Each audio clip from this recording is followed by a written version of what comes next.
ঐকমত্যের ভিত্তিতে দ্রুতই ঘোষণাপত্রের কর্মকৌশল তাড়াহুড়ো না করার পরামর্শ রাজনৈতিক দলগুলোর প্রধান উপদেষ্টার সাথে সর্বদলীয় বৈঠক। সবাই একমত পোষণ করেছেন, সবার ঐক্যমতের ভিত্তিতে আরো নিবিড় আলোচনার ভিত্তিতে এই ধরনের একটি ডকুমেন্ট প্রস্তুত হওয়া উচিত। জাতীয় ঐক্যকে গণ ঐক্যে রূপান্তরিত করে রাজনৈতিকভাবে আমরা যাতে সাংস্কৃতিক চর্চা করতে পারি। একটা চমৎকার ঘোষণাপত্র কি করে করা যায় তার জন্য আমরা সবাই একমত হয়েছি যে আমাদের মধ্যে পারস্পরিক আলোচনা প্রয়োজন, এক্সচেঞ্জ অফ ভিউজ প্রয়োজন।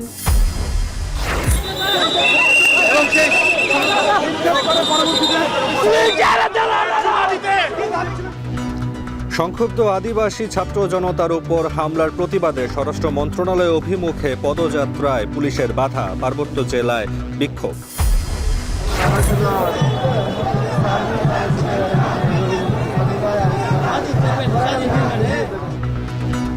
17 বছর পর কারামুক্ত সাবেক স্বরাষ্ট্র প্রতিমন্ত্রী লুৎফুজ্জামান বাবর নেতাকর্মীদের ঢল, জিয়ার সমাধিতে শ্রদ্ধা।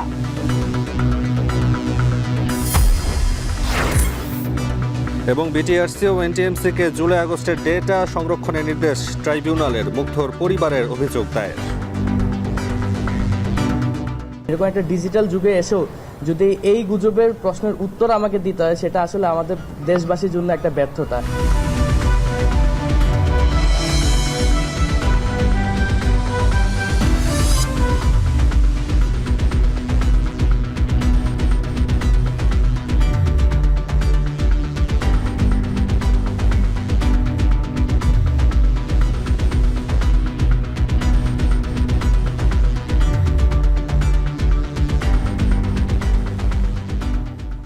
শুনছিলেন শিরোনাম। স্বাগত সান্ধ্যবাজারে। পুরো আয়োজনে আপনাদের সঙ্গে আছি আমরা দুজন, আমি শম্পা বিশ্বাস এবং আমি তাসওয়ার নাফি। সব দলের ঐক্যমতে জুলাই ঘোষণাপত্র দিতে আশাবাদ জানিয়েছেন সব রাজনৈতিক দল ও নাগরিক কমিটি এবং বৈষম্য বিরোধী ছাত্র আন্দোলন। এই বিষয়ে তাড়াহুড়ো না করার পরামর্শ দিয়েছে রাজনৈতিক দলগুলো। আবার অযথা কালক্ষেপণ না করার আহ্বান জানানো হয়েছে। জুলাই ঘোষণাপত্র নিয়ে সর্বদলীয় বৈঠক শেষে সন্ধ্যায় ব্রিফিংয়ে আইন উপদেষ্টা ডক্টর আসিফ নজরুল বলেন, সব দলের সঙ্গে আলোচনা করে দ্রুত কর্মপরিকল্পনা দেওয়া হবে। এর আগে বৈঠকের শুরুতে ডক্টর মোহাম্মদ ইউনূস বলেন, ঐক্যবদ্ধভাবে জুলাই ঘোষণাপত্র দিতে না পারলে এটি শক্তিশালী এবং গ্রহণযোগ্য হবে না। আরও জানাচ্ছেন বেলায়েত হোসাইন। 24-এর গণ অভ্যুত্থান কিংবা জুলাই বিপ্লব, যারা এই বিপ্লবের কেন্দ্রে ছিলেন তাদের দাবি মুজিববাদী সংবিধানের বিলুপ্তি করে নতুন এক বাংলাদেশের দালালিপত্র। অনেকটা বিলম্বিত হলেও গত 31 ডিসেম্বর কেন্দ্রীয় শহীদ মিনারে বিপ্লবের ঘোষণাপত্র প্রকাশ করতে চেয়েছিলেন ছাত্র জনতা, কিন্তু সরকারের আশ্বাসে 15 দিনের আলটিমেটাম দিয়ে সরে আসেন তারা। আলটিমেটামের সময় শেষ হওয়ার একদিন পর রাজনৈতিক দলগুলোকে নিয়ে আবারও সর্বদলীয় বৈঠকে প্রধান উপদেষ্টা ডক্টর মোহাম্মদ ইউনূস। বৃহস্পতিবার রাজধানীর ফরেন সার্ভিস একাডেমিতে অনুষ্ঠিত এই বৈঠকে জামায়াতের সেক্রেটারি জেনারেলের নেতৃত্বে দলটির 4 সদস্যের প্রতিনিধি দল অংশ নিলেও বিএনপির পক্ষে অংশ নিয়েছেন শুধু দলের স্থায়ী কমিটির সদস্য সালাউদ্দিন আহমেদ। সূচনা বক্তব্যে আবারও ঐক্যের ডাক দেন প্রধান উপদেষ্টা। একতাতেই আমাদের শক্তি, আমরা ঐক্যবদ্ধভাবে এটা করতে পারবো না, তাহলে এটার উদ্দেশ্য ব্যাহত হলে এটার দরকারও নেই। আসলে দরকারটা হলো ওইটুকু স্মরণ করিয়ে দেবে যে আমি বললাম, আপনাদের দেখলে আমার মনে সাহস আসে, সবার মনে সাহস আসবে, সবাই যদি আমরা একত্রে যাই, সারা দেশ একেবারে চমকে উঠবে যে হ্যাঁ, আমরা তো আছি, জেগে আছি এখন। বৈঠক শেষে আইন উপদেষ্টা আসিফ নজরুল বলেন, গণ অভ্যুত্থানে অংশ নেওয়া সকল পক্ষের সাথে আলোচনা করে ঘোষণাপত্র তৈরি করবে সরকার, তবে কালক্ষেপণ করা হবে না। বিভিন্ন রকম আলোচনা হতে পারে, কমিটি হতে পারে, দ্বিপাক্ষিক আলোচনা হতে পারে, সেগুলি বিষয়ে আমরা অ্যাক্টিভলি বিবেচনা করে আমরা ওনাদের পরামর্শের ভিত্তিতেই খুব দ্রুত একটা কর্মকৌশল ঠিক করব। ঘোষণাপত্রে নিয়ে যেন রাজনৈতিক ঐক্যের ফাটল তৈরি না হয় মন্তব্য করে বিএনপি নেতা সালাউদ্দিন আহমেদ বলেন, ফ্যাসিবাদ বিরোধী ঐক্য ধরে রেখে রাজনৈতিক সংস্কৃতি গড়ে তুলতে হবে। যে ঐক্য সৃষ্টি হয়েছে সেখানে কোনো ফাটল সৃষ্টি না হয় সেদিকেও আমাদের লক্ষ্য রাখতে হবে। যদি কোনো রাজনৈতিক দলিল ঐতিহাসিক দলিলে পরিণত হয়, সেই দলিলটাকে অবশ্যই আমরা সম্মান করি, কিন্তু সেটা প্রণয়ন করতে যেয়ে যাতে সব সংশ্লিষ্ট সকলকে অন্তর্ভুক্ত করা হয়, তাদের পরামর্শ নেওয়া হয়, আলোচনা করা হয়, সেই দিকটা আমরা পরামর্শ দিয়েছি। জামায়াতের সেক্রেটারি জেনারেল বলেন, ঘোষণাপত্র নিয়ে সবাই একমত, তবে এটা নিয়ে তাড়াহুড়া কিংবা বিলম্ব কোনোটাই চায় না জামায়াত। এটাকে একটা কনসাইজ করে সুলিখিত একটা ঘোষণাপত্রে রূপান্তরিত করা যাবে, but it will take time. এটার জন্য একটা সময় প্রয়োজন এবং খুব একটা বিলম্ব করে অন্য কোনো অরাজকতা, অন্য কোনো ষড়যন্ত্রের সুযোগ যেন যারা সবসময় চক্রান্তের জন্য অপেক্ষা করে তারা যেন না পায়। রাজনৈতিক ঐক্যমতের জন্য যে সময় প্রয়োজন ঠিক ততটুকু সময় নিয়ে ঘোষণাপত্র প্রকাশের বিষয়ে একমত হয়েছে অন্য রাজনৈতিক দলগুলো। গণ অভ্যুত্থানের মধ্য দিয়ে যে জন আকাঙ্ক্ষার প্রকাশ ঘটেছে এবং গণ অভ্যুত্থান ভবিষ্যৎ বাংলাদেশের যে নির্দেশনা দেয় সেই বিষয়গুলো দলিলে সন্নিবেশিত হতে পারে, তবে সেটার একটা পদ্ধতিগত দিক কি হবে, কিভাবে এই দলিলটি তৈরি হবে সেই বিষয়ে আমরা আমাদের প্রস্তাবগুলো তুলে ধরেছি। এদিকে ঘোষণাপত্র নিয়ে সর্বদলীয় বৈঠক ফলপ্রসূ হয়েছে দাবি করে জাতীয় নাগরিক কমিটি ও বৈষম্য বিরোধী ছাত্র আন্দোলনের নেতারা বিপ্লবের আকাঙ্ক্ষাকে ধারণ করে দ্রুত ঘোষণাপত্র প্রকাশের আহ্বান জানান। তারা বলছেন, দ্রুত ঘোষণাপত্র প্রকাশ না করলে জুলাই বিপ্লবের শহীদদের রক্তের সাথে বেইমানি করা হবে। গণঅভ্যুত্থানের সকল অংশীজন এবং রাজনৈতিক দলগুলোকে সাথে নিয়ে ঐক্যমত্যের ভিত্তিতে একটি জুলাই ঘোষণাপত্র জারি করা হবে, এটি এখন নিশ্চিত। পরবর্তী ধাপে আমরা আলোচনা করব এই জুলাই ঘোষণাপত্রে কি কি থাকতে পারে। সকল দল মত পক্ষকে এই ঐতিহাসিক যে আমাদের দলিল ঘোষণাপত্র, এটার মধ্য দিয়ে গণতন্ত্রের পথে যাত্রার জন্য আমরা আজকে বৈষম্য বিরোধী ছাত্র আন্দোলন এবং জাতীয় নাগরিক কমিটি সবাইকে আহ্বান জানিয়েছি। তারা বলছেন, শুধু ঘোষণাপত্রই নয়, বিচার করতে হবে জুলাই গণহত্যার। বেলায়েত হোসাইন, এখন, ঢাকা। পুলিশি বাধার মুখে পণ্ড হয়ে গেল সংক্ষুব্ধ আদিবাসী ছাত্র জনতার উপর হামলার প্রতিবাদ ও পাঠ্যপুস্তকে গ্রাফিতি পুনঃস্থাপনের দাবিতে স্বরাষ্ট্র মন্ত্রণালয় অভিমুখে পদযাত্রা। এর আগে রাজু ভাস্কর্যের পাদদেশে প্রতিবাদ সভায় প্রতিবাদকারীরা স্বরাষ্ট্র উপদেষ্টা ও এনসিটিবি চেয়ারম্যানের পদত্যাগের দাবি জানান। পরে বিক্ষুব্ধরা স্বরাষ্ট্র মন্ত্রণালয় অভিমুখে যাত্রা করলে হাইকোর্ট মোড়ে জল কামান ও লাঠিচার্জ করে পুলিশ। বিস্তারিত জানাচ্ছেন দেবরাজ দেব। বুধবার পাঠ্য বইয়ে আদিবাসী শব্দের গ্রাফিতি বাদ দেওয়ার প্রতিবাদে সংক্ষুব্ধ আদিবাসী ছাত্র জনতা কর্মসূচিতে সংঘর্ষ বাধে বিরোধিতাকারীদের সঙ্গে। স্টুডেন্টস ফর সভারেন্টি নামে একটি সংগঠনের হামলায় সংক্ষুব্ধ আদিবাসী ছাত্র জনতার 10 জন আহত হন। এর প্রতিবাদে বৃহস্পতিবার দুপুরে বিক্ষুব্ধ ছাত্র জনতার ব্যানারে প্রতিবাদ সভা ও গ্রাফিতি পুনর্স্থাপন সহ সাংবিধানিক অধিকার নিশ্চিতের দাবিতে শুরু হয় বিক্ষোভ মিছিল। পরে সেটি স্বরাষ্ট্র মন্ত্রণালয় অভিমুখে যাওয়ার চেষ্টা করলে পুলিশি বাধার মুখে পড়ে হাইকোর্ট মোড়ে। শিক্ষার্থীরা ব্যারিকেড ভাঙার চেষ্টা করলে জল কামান নিক্ষেপ করে তাদের ছত্রভঙ্গ করে দেয় পুলিশ। এ সময় পুলিশকে লাঠিচার্জ করতেও দেখা যায়। এতে এক নারী সহ আহত হয় 6 শিক্ষার্থী। যে কারোই তো এটা অধিকার নাকি বিচারের দাবিতে রাস্তায় নামা, তাহলে ওনাদের সমস্যাটা কি হয়েছিল? আমরা কি গিয়ে সচিবালয়ে সচিবদের গিয়ে ঘেরাও করতাম না নিশ্চয়ই? তাহলে তাদের এরূপ ভূমিকা কি, কিসের কারণে? এটা আমরা জবাব চাই। আমরা আমাদের অধিকার এবং আমাদের অস্তিত্ব নিয়ে বেঁচে থাকা লড়াইয়ে আমরা সেই বিক্ষোভ মিছিলটা করেছিলাম শান্তিপূর্ণ। তো সেখানে তাদের যে সাউন্ড গ্রেনেড এবং লাঠিচার্জ আমরা মোটেও কাম্য মনে করি না। জাতীয় পাঠ্যপুস্তক থেকে 30 জন শিক্ষার্থী কিভাবে ঘেরাও কর্মসূচি করে, কিভাবে তারা বাতিল করে, এটা বড় প্রশ্ন। এ বিষয়ে পুলিশ জানায়, শিক্ষার্থীরা পুলিশের অনুরোধ অমান্য করায় তাদের ছত্রভঙ্গ করা হয়েছে। যদিও লাঠি পেটার কথা স্বাভাবিক বলে মনে করেন রমনা বিভাগের উপকমিশনার মাসুদ আলম। যখনই ভেঙে বলছে আমরা জাস্ট হচ্ছে আমাদের জলকামান যে আছে আমরা পানি ইউজ করছি যেন এরা আর ভিতরে না যেতে পারে, এইটুকু। এরপরে তো আপনারা দেখছেন যে আমরা একটু হালকা তাদেরকে ধাওয়া দিচ্ছি। ভাই, যখন পুলিশ ডিসপার্স করে লাঠিচার্জ তো হতেই পারে একটু। এর আগে দুপুর 12টার দিকে ঢাকা বিশ্ববিদ্যালয়ের রাজু ভাস্কর্যের সামনে প্রতিবাদ সভায় প্রতিবাদকারীরা স্বরাষ্ট্র উপদেষ্টা ও এনসিটিবির চেয়ারম্যানের পদত্যাগ দাবি করেন। পতাকা বেঁধে তারা আদিবাসী ছাত্র জনতার উপর পরিকল্পিতভাবে হামলা করে। আমরা এই হামলার তীব্র নিন্দা জানাই। রাষ্ট্র এই প্রসঙ্গে পুরোপুরি নীরব ভূমিকা পালন করছে। অন্তর্বর্তীকালীন সরকারের স্বরাষ্ট্র উপদেষ্টার পদত্যাগ চাই এবং সেই সাথে ওই এনসিটিবির চেয়ারম্যান তারও আজকে পদত্যাগ চাই। শান্তিপূর্ণ প্রতিবাদ মিছিলে পুলিশের উপস্থিতিতে হামলার নিন্দা জানিয়ে শিক্ষার্থীরা পরবর্তীতে আরো কঠোর আন্দোলনের হুঁশিয়ারি দেন। অভিযোগ করেন, প্রশাসনের ছত্রছায়ায় বিভাজনের সংস্কৃতি পুনরায় প্রতিষ্ঠার চেষ্টা করছে একটি পক্ষ। দেবরাজ দেব, এখন, ঢাকা। এনসিটিবির সামনে হামলার প্রতিবাদে 3 পার্বত্য জেলায় বিক্ষোভ র্যালি সমাবেশ সহ নানা কর্মসূচি পালন করছে সংক্ষুব্ধ আদিবাসী ছাত্র জনতা। সকালে রাঙামাটিতে সড়ক অবরোধ করে বিক্ষোভ ও মিছিল করা হয়েছে। এ সময় সমাবেশে তারা বলেন, জড়িতদের বিরুদ্ধে দ্রুত ব্যবস্থা না নিলে কঠোর কর্মসূচি দেওয়া হবে।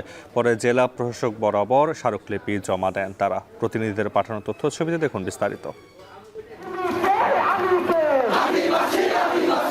ঢাকায় মতিঝিলে এনসিটিভির সামনে সংক্ষুব্ধ আদিবাসী ছাত্র জনতার উপর হামলার ঘটনায় উত্তাল ৩ পার্বত্য জেলা। হয়েছে বিক্ষোভ মিছিল, সড়ক অবরোধ, সমাবেশ সহ নানা কর্মসূচি। দ্রুত জড়িতদের বিরুদ্ধে ব্যবস্থা না নিলে দেয়া হচ্ছে কঠোর কর্মসূচির হুঁশিয়ারি। সকালে রাঙামাটির মারি স্টেডিয়ামের সামনে সড়ক অবরোধ করে বিক্ষোভ করেন সংক্ষুব্ধ আদিবাসী ছাত্র জনতা।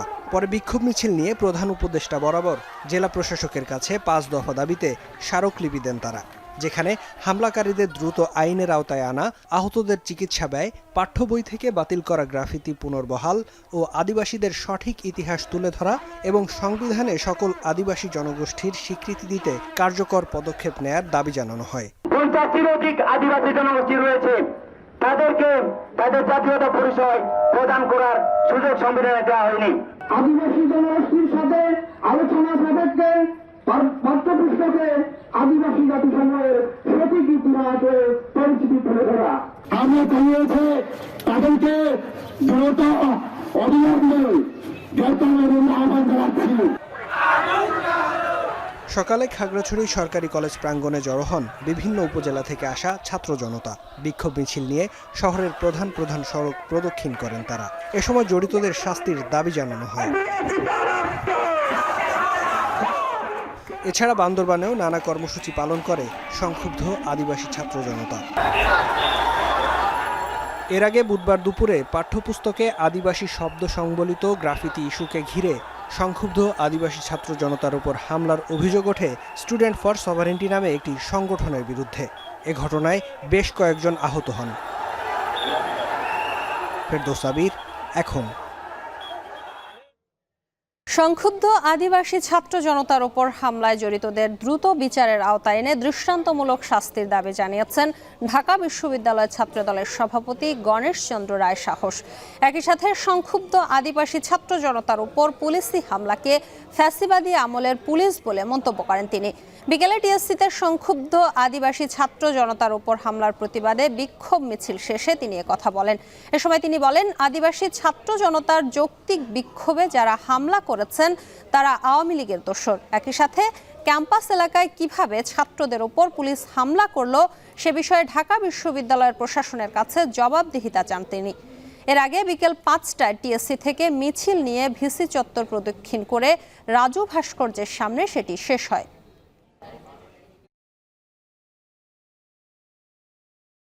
গণতান্ত্রিক উপায়ে সহমত সহিষ্ণুতার সহিত না থামিয়ে আর একদল শিক্ষার্থী নামধারী সন্ত্রাসী সেই ফেসিবাদের দোসর বাংলাদেশ ছাত্রলীগের কায়দায় হামলা করেছে।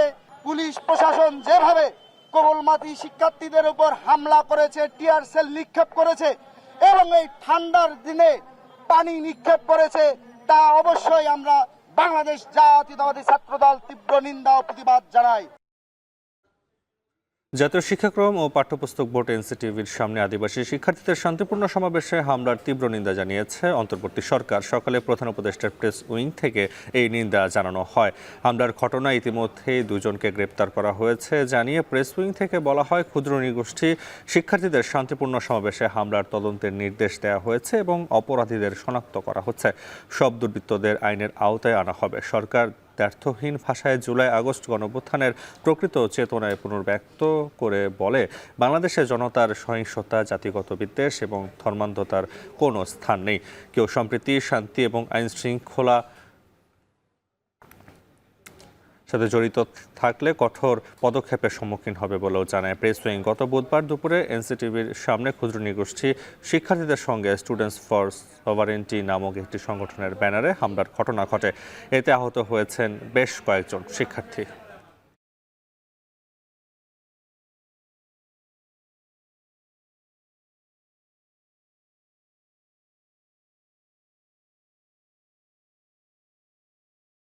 দেখছেন শান্তবাজার। গণহত্যার তদন্তের স্বার্থে এনটিএমসি ও বিটিআরসিকে জুলাই আগস্ট মাসের ডেটা সংরক্ষণের নির্দেশ দিয়েছেন আন্তর্জাতিক অপরাধ ট্রাইব্যুনাল। বৃহস্পতিবার এক বিশেষজ্ঞ শুনানিতে প্রসিকিউশনের আবেদনের প্রেক্ষিতে এই আদেশ দেন আদালত। একই সঙ্গে বলা হয়েছে, তদন্তের প্রয়োজনে মোবাইল অপারেটরগুলো চাহিদা মোতাবেক ডেটা সরবরাহ করবে। দুপুরে নিজ কার্যালয়ে ব্রিফিংয়ে শপথ জানান অপরাধ ট্রাইব্যুনালের চিফ প্রসিকিউটর। এদিন আদালতে গণহত্যার অভিযোগ দায়ের করেছেন মীর মুগ্ধ ও জামায়াত নেতা ডাক্তার ফয়েজের পরিবার। বিস্তারিত আজহার লিমনের প্রতিবেদনে। সরকারের হত্যা নির্যাতন পেরিয়ে আগস্টের প্রথম ভাগেই যখন বিজয়ের দ্বার প্রান্তে ছাত্র জনতার আন্দোলন, তখন গণঅভ্যুত্থানের একদিন আগে দেশব্যাপী ইন্টারনেট শাটডাউন। তৎকালীন সরকারি গোয়েন্দা সংস্থার গোপন নির্দেশে মোবাইল অপারেটরগুলো শুধু মোবাইল ডেটা সেবাই বন্ধ রাখেনি, হঠাৎ বন্ধ করে দেওয়া হয় যোগাযোগ অ্যাপ, ফেসবুক, মেসেঞ্জার, হোয়াটসঅ্যাপ ও ইনস্টাগ্রামও। এবং এই আন্দোলন যখন দানা বাঁধে, তখন থেকেই প্রযুক্তির এসব সেবা বন্ধ করে দমন নিপীড়নের পথ বেছে নেয় তৎকালীন সরকার। 18 জুলাই থেকে 23 জুলাই আরেক দফায় আরও 5 দিন ধরে চলে ইন্টারনেট শাটডাউন। এসব মানবাধিকার লঙ্ঘনের ঘটনায় এক ধরনের কেন্দ্রবিন্দু হয়ে উঠেছিল যে জাতীয় টেলিকমিউনিকেশন মনিটরিং সেন্টার NTMC। এটি আলোচনায় আসে সাবেক মহাপরিচালক জিয়াউল আহসান গণহত্যার মামলায় গ্রেপ্তারের পর। অভিযোগ ওঠে, প্রযুক্তির তত্ত্বাবধানের নামে সরকারি এই স্থাপনা ব্যবহার করেই গুম, খুন, গণহত্যা সংগঠিত করেছে কিছু কর্মকর্তা। আন্তর্জাতিক অপরাধ আদালতে যখন গণহত্যার অপরাধ প্রমাণে নানা ধরনের তদন্ত চলছে, তখন প্রয়োজন পড়ে টেলিকমিউনিকেশন পর্যবেক্ষণ সংস্থাগুলোর ডাটা পরীক্ষারও। বৃহস্পতিবার বিশেষজ্ঞ পর্যায়ের একটি শুনানিতে কল রেকর্ড সহ বিপুল তথ্য ভাণ্ডার NTMC ও BTRCর ডাটা সংরক্ষণের জন্য অনুমতি চাওয়া হয়, যার প্রেক্ষিতে জুলাই-আগস্ট মাসের ডাটা সংরক্ষণের নির্দেশ দেন আদালত। জুলাই-আগস্টের এই তথ্যগুলোর ব্যাপারে তাদের কম্প্রিহেন্সিভ ইনভেস্টিগেশন করে তারপরে অ্যানালাইজ করা তাদের network system, device, IT log, sys log and other relevant digital footprints, এগুলোর ব্যাপারে যাতে তদন্ত কাজে তারা সাহায্য করেন সেই ব্যাপারে তাদেরকে একটা নির্দেশনা দিয়েছেন।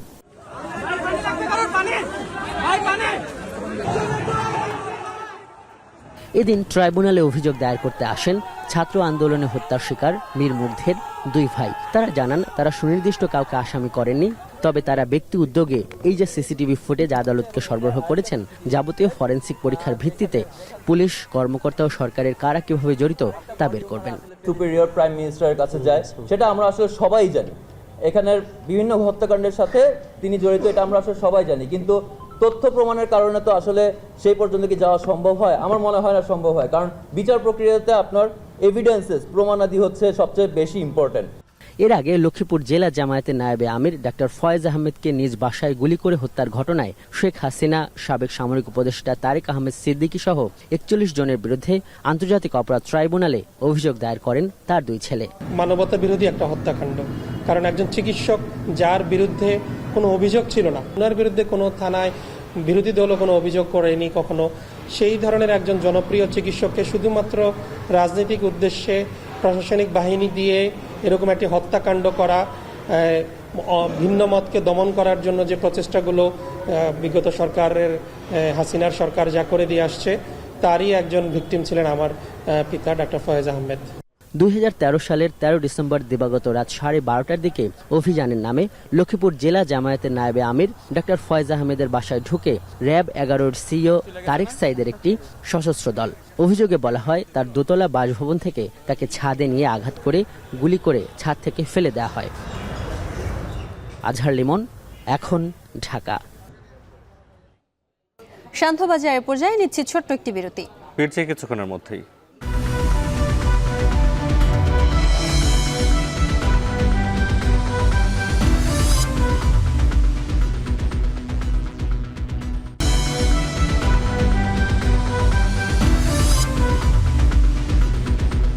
বিরতির পর ফিরে এলাম। আপনারা দেখছেন শান্তবাজার। দীর্ঘ 17 বছর পর কারামুক্ত হলেন সাবেক স্বরাষ্ট্র প্রতিমন্ত্রী লুৎফুজ্জামান বাবর। বৃহস্পতিবার দুপুরে কেরানীগঞ্জের কেন্দ্রীয় কারাগার থেকে মুক্তি পেয়ে সরাসরি আসেন দলের প্রতিষ্ঠাতা জিয়াউর রহমানের সমাধিতে। দীর্ঘ কারাভোগের পর মুক্তি পাওয়া এই বিএনপি নেতাকে শুভেচ্ছা জানাতে ঠল নামে নেতাকর্মীদের কেরানীগঞ্জ থেকে শেরেবাংলা নগর পর্যন্ত পুরো পথে শুভেচ্ছা জানান হাজারো নেতাকর্মী। বিকেলে বিএনপির প্রতিষ্ঠাতা জিয়াউর রহমানের সমাধিতে শ্রদ্ধা নিবেদন ও দোয়া করেন তিনি। এ সময় সাথে ছিলেন বিএনপির স্থায়ী কমিটির সদস্য নজরুল ইসলাম খান, সিনিয়র যুগ্ম মহাসচিব রুহুল কবির রিজভী সহ কেন্দ্রীয় নেতারা। নজরুল ইসলাম খান বলেন, বাবরকে মিথ্যা অভিযোগে ও রাজনৈতিক স্বার্থসিদ্ধির জন্য অন্যায়ভাবে কারাগারে রাখা হয়েছিল। বিএনপি বাবর সহ সব নির্যাতিত মানুষের জন্য গণতন্ত্র পুনঃপ্রতিষ্ঠায় কাজ করছে বলেও জানান এই বিএনপি নেতা।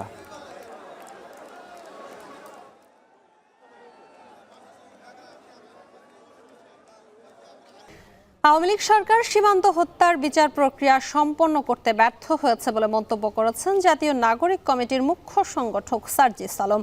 কুড়িগ্রামে মার্চ ফর ফেলানি কর্মসূচিতে অংশ নিয়ে তিনি কথা বলেন। এ সময় সীমান্ত হত্যা বন্ধে 5 দফা দাবি তুলে ধরেন জাতীয় নাগরিক কমিটি এবং বৈষম্য বিরোধী ছাত্র আন্দোলনের নেতাকর্মীরা। আরো জানাচ্ছেন আমিরুল বাপ্পি। 2011 সালের 7 জানুয়ারি সীমান্ত পার হওয়ার সময় বিএসএফের গুলিতে প্রাণ যায় 14 বছরের কিশোরী ফেলানির। কাঁটাতারের বেড়ায় 5 ঘন্টা ঝুলে থাকে মরদেহ। ভারতীয় সীমান্তরক্ষী বাহিনীর নিষ্ঠুরতার সমালোচনার ঝড় তোলে দেশ বিদেশে, কিন্তু এরপরও ন্যায় বিচার পায়নি ফেলানির পরিবার। 14 বছর পর ফেলানি হত্যার বিচারের দাবিতে সোচ্চার কুড়িগ্রাম। জাতীয় নাগরিক কমিটি ও বৈষম্য বিরোধী ছাত্র আন্দোলনের আয়োজনে বৃহস্পতিবার সকালে কলেজ মোড়ের স্বাধীনতার বিজয় স্তম্ভ থেকে শুরু হয় মার্চ ফর ফেলানি। এ সময় আন্তর্জাতিক আদালতে সীমান্ত হত্যার বিচার সহ 5 দফা দাবি জানান নেতাকর্মীরা। 3টি পথসভা শেষ করে নাগেশ্বরীর রামখানায় জনসভা করে জাতীয় নাগরিক কমিটি ও বৈষম্য বিরোধী ছাত্র আন্দোলন। সীমান্ত হত্যা বন্ধে হুঁশিয়ারি দিয়ে জাতীয় নাগরিক কমিটির মুখ্য সংগঠক সার্জিস আলম বলেন, ভবিষ্যতে এ ধরনের ঘটনার পুনরাবৃত্তি হলে কঠোর কর্মসূচি দেয়া হবে। আমার অন্য কোনো বোন, অন্য কোনো ফেলানিকে ওই কাঁটাতারে ঝুলে থাকতে হবে না। কেউ যদি বিন্দু মাত্র চিন্তা করে, হোক বিএসএফ নামে বা অন্য কোনো নামে, ওই চিন্তা করার আগে এই তরুণ প্রজন্মের ঐক্যবদ্ধ স্লোগান স্পিরিট তার বুকে কাফন ধরাবে, তার কলিজায় কম্পন তৈরি করবে। হত্যার বিচার না পেয়ে হতাশা ব্যক্ত করেন ফেলানির পরিবারের সদস্যরা। আর যেন কাউকে সীমান্তে হত্যার শিকার হতে না হয়, এই আশা ফেলানির মায়ের। এখনো আমি বিচারের আশাই আছি, বা বিচার আমি পাবো এটাই আশাই আছি। ওই সরকার আমলে তো বিচার হইল না, এখন এই সরকারের কাছে তো দাবি আমাদের যে আমার বোনের সুস্থ বিচারটা যেন করে। ফেলানিকে হত্যাকারী বিএসএফ সদস্য ভারতের আদালত থেকে খালাস পেলেও উচ্চ আদালতে ন্যায্য বিচার পাওয়ার প্রত্যাশার প্রহর গুনছেন ফেলানির পরিবার। এখন কুড়িগ্রাম। দেখছেন শান্ত বাজার। দেশ থেকে পাচার হওয়া টাকা দ্রুত ফিরিয়ে আনার দাবি জানিয়েছেন বাংলাদেশ জামায়াতে ইসলামীর আমির ডাক্তার শফিকুর রহমান। দুপুরে সংবাদ মাগুরায় কর্মী সম্মেলনে কথা বলেন তিনি। বাংলাদেশে গত 15 বছরে 26 লক্ষ কোটি টাকা বাংলাদেশ থেকে তারা চুরি করে বিদেশে পাচার করেছে। এই সব টাকা জাল ফেলে তন্ন তন্ন করে খুঁজে বাংলাদেশে ফেরত আনতে হবে, এবং এটা জনগণের হক। তারা জনগণের হক পেরে এই টাকা চুরি করে বিদেশে পাঠিয়েছিল। এটা সমন্বিতভাবে জনগণের কল্যাণে উন্নয়নে সেটা ব্যয় করতে হবে। শান্তবাজারের পর্যায়ে নিচ্ছি আরেকটি বিরতি, ফিরছে কিছুক্ষণ পর।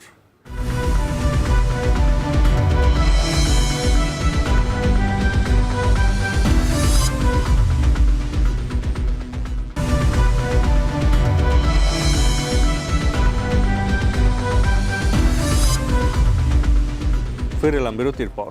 আপনারা দেখছেন শান্তবাজার। নকশায় ত্রুটি থাকলেও শাহজালাল আন্তর্জাতিক বিমানবন্দরের 3য় টার্মিনাল দ্রুত চালু করতে চায় বেসামরিক বিমান চলাচল কর্তৃপক্ষ।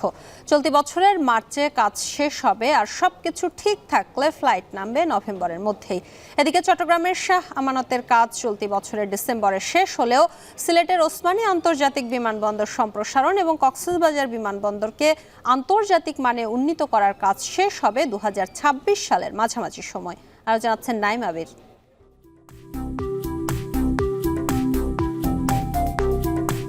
পতিত আওয়ামী লীগ সরকারের আমলে দেশের এভিয়েশন খাতে দৃশ্যমান উন্নয়ন দেখাতে 8 বিমানবন্দরে প্রায় 32,000 কোটি টাকা ব্যয়ে নেওয়া হয়েছিল 15টি প্রকল্প, যার কোনোটাই শেষ হয়নি নির্ধারিত সময়ে। উল্টো দফায় দফায় বেড়েছে মেয়াদ আর খরচ। এর মধ্যে উল্লেখযোগ্য প্রকল্প শাহজালাল আন্তর্জাতিক বিমানবন্দরের 3য় টার্মিনাল। শুরু থেকেই এই প্রকল্পের ব্যাপক খরচ আর নকশার ত্রুটি আলোচনায়। সম্প্রতি 23,000 কোটি টাকা ব্যয়ে নির্মিত টার্মিনালটির গ্রাউন্ড হ্যান্ডলিংয়ের দায়িত্ব পায় বিমান বাংলাদেশ এয়ারলাইন্স। সামান্য কিছু কাজ বাকি আছে এই কর্নারে। এমন অবস্থায় কবে অপারেশন কার্যক্রম শুরু হবে 3য় টার্মিনালে? বেবিচক বলছে চলতি বছরের মার্চে পুরো কাজ শেষ হবে, আর ফ্লাইট চলবে নভেম্বরে। যে টাকা খরচ হয়েছে তাতে আপাতত টার্মিনালটিকে অপারেশনে আনাই মূল লক্ষ্য। দুর্নীতির দায়ে ইতিমধ্যে প্রকল্প পরিচালককেও সরিয়ে দেওয়া হয়েছে। $2.1 বিলিয়ন এখানে আমাদের খরচ হয়েছে। তো যেটা জায়গা থেকে আমরা লোন নিয়েছি এবং বাংলাদেশ গভর্নমেন্ট অফ বাংলাদেশ দিয়েছে। সো এই প্রজেক্টটা আমরা অতি দ্রুততার সাথে শেষ করতে চাচ্ছি। আমাদের এক্সপেকটেশন হলো অক্টোবরে শুরু করা, অক্টোবরে না পারলে আমরা নভেম্বরের ভিতরে ইনশাল্লাহ এই বছরে আমরা অবশ্যই শুরু করবো, এটা অ্যাট এনি কস্ট। বাকি বিমানবন্দরগুলোতে চলমান প্রকল্পের অগ্রগতিও জানানো হয় ব্রিফিংয়ে। সিভিল এভিয়েশন বলছে, চট্টগ্রাম শাহ আমানত বিমানবন্দরের কাজ চলতি বছরের ডিসেম্বরে, সিলেটের ওসমানী আন্তর্জাতিক বিমানবন্দরের সম্প্রসারণ ও কক্সবাজার বিমানবন্দরকে আন্তর্জাতিক করবার কাজ শেষ হতে লাগবে 2026 সালের জুন নাগাদ। নতুন চালুর তালিকায় সবার আগে আছে বগুড়া বিমানবন্দর, আর সৈয়দপুর বিমানবন্দরকে আন্তর্জাতিক করবার লক্ষ্যে 10,500 কোটি টাকার প্রস্তাব দেওয়া হয়েছে। এটা বর্তমানে সব স্টেপ পার হয়ে অর্থ মন্ত্রণালয়ে আছে, অর্থ মন্ত্রণালয়ে টাকা ছাড় করার জন্য এটা মনে হয় অ্যারাউন্ড 5,500 কোটি টাকা লাগবে। আর এখানে আমাদের যে ইনফ্রাস্ট্রাকচার ডেভেলপ করবো সেটার জন্য অ্যানাদার 5,000 crore টাকা আমাদের লাগবে। এবং আপনারা জানেন পৃথিবীর অনেক দেশে বিল্ড, অপারেট, ট্রান্সফার অথবা পিপিপি প্রজেক্টের মাধ্যমে এগুলো করার আগ্রহ দেখাচ্ছে আমাদেরকে। এ সময় উঠে আসে শাহজালাল আন্তর্জাতিক বিমানবন্দরে বিমান বাহিনী ও এপিবিএন দ্বন্দ্বের বিষয়টি। চেয়ারম্যান বলেন, সবাইকে একসাথে নিয়ে কাজ করতে হবে। কেউ আমাদের শত্রু না, কেউ না, সবাই আমরা একসাথে মিলেমিশে বাংলাদেশ গড়ার কাজে আগায় যাব আমরা। নাইম আবির, এখন, ঢাকা। ঔষধ ও পোশাক সহ বেশ কয়েকটি প্রয়োজনীয় পণ্যে প্রস্তাবিত ভ্যাট পুনর্বিবেচনা করা হচ্ছে বলে জানিয়েছেন অর্থ উপদেষ্টা ডক্টর সালেউদ্দিন আহমেদ। এতে ওইসব পণ্যের দাম নিয়ন্ত্রণে থাকবে বলে জানান তিনি। বৃহস্পতিবার সরকারি ক্রয় সংক্রান্ত উপদেষ্টা কমিটির বৈঠক শেষে সাংবাদিকদের প্রশ্নের জবাবে তিনি একথা জানান।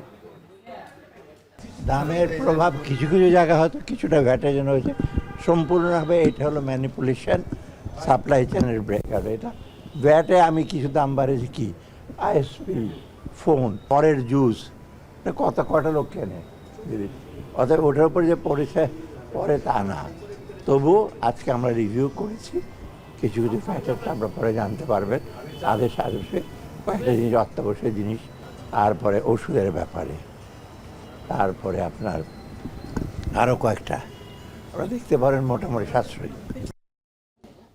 শান্তবাজারের পর্যায়ে নিচ্ছি আরও একটি বিরতি, ফিরছি কিছুক্ষণ পর।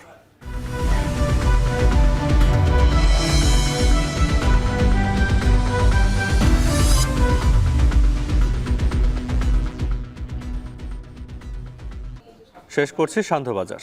তবে যাবার আগে শিরোনামগুলো জানিয়ে দিব আরও একবার। ঐকমত্যের ভিত্তিতে দ্রুতই ঘোষণাপত্রের কর্মকৌশল, তাড়াহুড়ো না করার পরামর্শ দলগুলোর, প্রধান উপদেষ্টার সাথে সর্বদলীয় বৈঠক। সবাই একমত পোষণ করেছেন, সবার ঐক্যমতের ভিত্তিতে আরো নিবিড় আলোচনার ভিত্তিতে এই ধরনের একটি ডকুমেন্ট প্রস্তুত হওয়া উচিত। জাতীয় ঐক্যকে গণ ঐক্যের মাধ্যমিত করে রাজনৈতিকভাবে আমরা যাতে সাংস্কৃতিক চর্চা করতে পারি। একটা চমৎকার ঘোষণাপত্র কি করে করা যায় তার জন্য আমরা সবাই একমত হয়েছি যে আমাদের মধ্যে পারস্পরিক আলোচনা প্রয়োজন, এক্সচেঞ্জ অফ ভিউজ প্রয়োজন।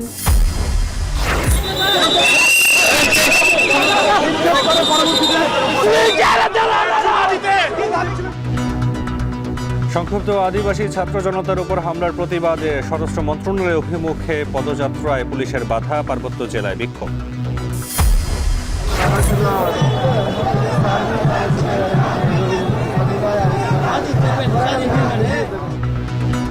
সতেরো বছর পর কারামুক্ত সাবেক স্বরাষ্ট্র প্রতিমন্ত্রী লুৎফুজ্জামান বাবর, নেতাকর্মীদের ঢল, জিয়ার সমাধিতে শ্রদ্ধা।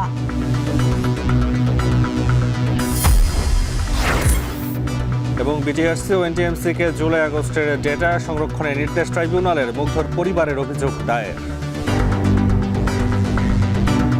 এরকম একটা ডিজিটাল যুগে এসেও যদি এই গুজবের প্রশ্নের উত্তর আমাকে দিতে হয়, সেটা আসলে আমাদের দেশবাসীর জন্য একটা ব্যর্থতা।